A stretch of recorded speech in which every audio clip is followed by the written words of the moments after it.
अर्चन भजन कीर्तन जन्मदिनर अभिनंदन आसिछि आजि तो जन्मदिन आसिछि आजि तो जन्मदिन देवकी नंदन यशोदा धन आसिछि आजि तो जन्मदिन देवकी नंदन यशोदा धन आसिछि आजि तो जन्मदिन आसिछि आजि तो जन्मदिन आसिछि आजि तो जन्मदिन।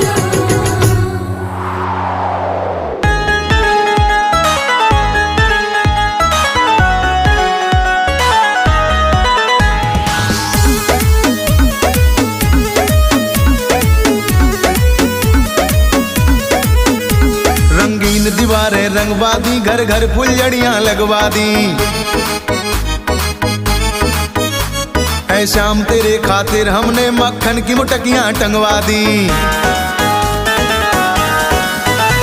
रंगीन दीवारें रंगवा दी घर घर फुलझड़ियां लगवा दी ऐ शाम तेरे खातिर हमने मक्खन की मुटकियां टंगवा दी। जरा देख नजारा ब्रज में ब्रज के शोर का जरा देख नजारा ब्रज में ब्रज के शोर का हैप्पी बर्थडे है माखन चोर का हैप्पी बर्थडे है माखन चोर का हैप्पी बर्थडे है माखन चोर का हैप्पी बर्थडे है माखन चोर का।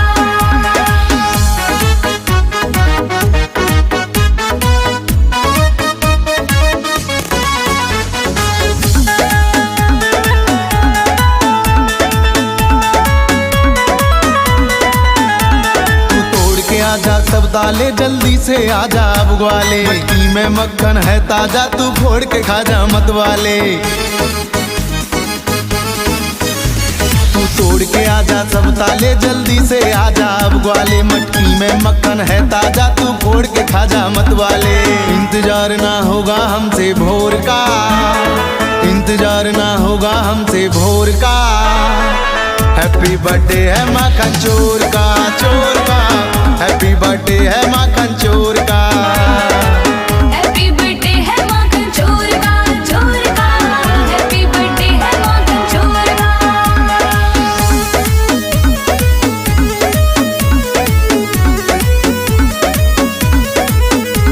बरसे तो मेघ बरसने दे बादल को खूब गरजने दे आजा अब रात हुई आधी ना दर्श को और तरसने दे।